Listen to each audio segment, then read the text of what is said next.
మొదటి test match మొదటి రోజు ముగిసేసరికి 162 పరుగులకి వెస్టిండీస్ ని ఆల్అౌట్ చేసేసి టీమిండియా 2 వికెట్ల నష్టానికి 121 పరుగులు చేసింది. కేఎల్ రాహుల్ 53 పరుగులతో, శుభ్మన్ గిల్ 18 పరుగులతో గ్రీజ్ లో ఉన్నారు. డే 2 లో కేఎల్ రాహుల్ అండ్ శుభ్మన్ గిల్ ఇద్దరు మంచి ఇన్నింగ్స్ ని ప్రారంభించారు. కేఎల్ రాహుల్ అండ్ శుభ్మన్ గిల్ మంచి బ్యాటింగ్ ప్రదర్శనతో పరుగులు రాణిస్తున్నారు. శుభ్మన్ గిల్ వాటే కెప్టెన్సీనా 90 పరుగుల వద్ద సాయి సుదర్శన్ రూపంలో రెండవ వికెట్ ని కోల్పోయింది టీమిండియా. ఇప్పుడు గ్రీజ్ లోకి వచ్చి అద్భుతమైన బ్యాటింగ్ తో 100 బంతుల్లో 50 పరుగులు చేశాడు. 57వ ఓవర్లో రోస్టన్ చేస్ కి అగైనెస్ట్ గా రివర్స్ స్వీప్ షాట్ ఆడడానికి ప్రయత్నించిన గిల్ 50 పరుగుల వద్ద అవుట్ అయ్యాడు. మరోవైపు కేఎల్ రాహుల్ అద్భుతంగా రాణిస్తున్నాడు. కేఎల్ రాహుల్ ఒక అద్భుతమైన బ్యాటింగ్ తో 8 సంవత్సరాల 289 రోజుల తర్వాత రెండవ సెంచరీ చేశాడు. ఇండియాలో 190 బంతుల్లో 12 ఫోర్లతో 100 పరుగులు చేసి క్లాసీ రాహుల్ అంటే ఇలాగే ఉంటుందని నిరూపించాడు. ఈ సెంచరీ కేవలం రన్స్ కాదండి, ఒక సమాధానం. కేఎల్ రాహుల్ టెస్ట్ క్రికెట్ కి పర్ఫెక్ట్ వారియర్ అని సమాధానం ఇచ్చి పడేశాడు. ఎన్ని విమర్శలు వచ్చినా తాను తిరిగి నిలబడగలడన్న సమాధానం ఇచ్చి పడేసిండు.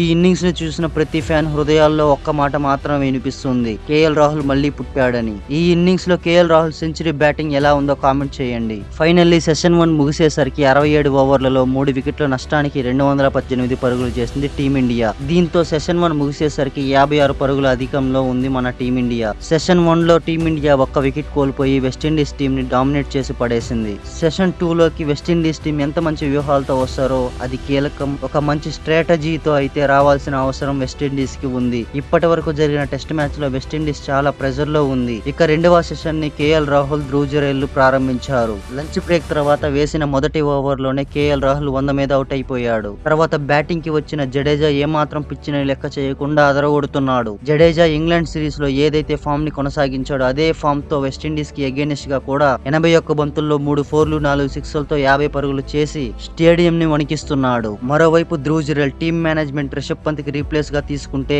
ఆ నమ్మకాన్ని ఒమ్ము చేయకుండా 126 బంతుల్లో 7 ఫోర్లు 2 సిక్స్లతో 68 పరుగులతో నేను టెస్ట్ మ్యాచ్ లో పరుగుల వరద కురిపించగలనని టీమ్ మేనేజ్మెంట్ కి ఒక హెచ్చరికను జారీ చేశాడు. ఈ రెండవ సెషన్ లో 29 ఓవర్లు ఆడితే ఒక వికెట్ నష్టానికి 100 పరుగులు చేసింది టీమిండియా. ఈ రెండవ సెషన్ లో ఇండియాది పూర్తి పై చేయిగా ఉందని చెప్పుకోవచ్చు. వెస్టిండీస్ కి అయితే ఏది అనుకూలంగా జరగడం లేదు. ఈ మూడవ సెషన్ లో అయినా వెస్టిండీస్ కి అనుకూలంగా జరుగుతుందా లేదా చూడాలి ఒకసారి. రెండవ సెషన్ ముగిసేసరికి 164 పరుగుల అధికంలో ఉంది మన టీమిండియా. మూడవ సెషన్ ధ్రువ్ జురేల్ అండ్ జడేజాలు ప్రారంభించారు. ధ్రువ్ జురేల్ అద్భుతమైన బ్యాటింగ్ తో 210 బంతులు ఆడి 15 ఫోర్లు 3 సిక్స్లతో 125 పరుగులు చేసి వెనుదిరిగాడు. టెస్ట్ క్రికెట్ చరిత్రలో తనకి ఇదే మొట్టమొదటి సెంచరీ. ఈ సెంచరీ చేసిన దానికి అవధులు లేవు, హద్దులు లేవు. మరోవైపు రవీంద్ర జడేజా 176 బంతుల్లో 6 ఫోర్లు 5 సిక్స్లతో 104 పరుగులు చేసి నాట్అవుట్ గా నిలిచాడు. ఇంగ్లాండ్ సిరీస్ లో ఏదైతే నాక్ ఆడాడో అదే విధంగా కంటిన్యూ చేస్తూ అదే ఫామ్ తో దూసుకెళ్తున్నాడు రవీంద్ర జడేజా. డే 2 సెషన్ 3 ముగిసేసరికి వాషింగ్టన్ సుందర్ అండ్ రవీంద్ర జడేజాలు గ్రీజ్ లో ఉన్నారు.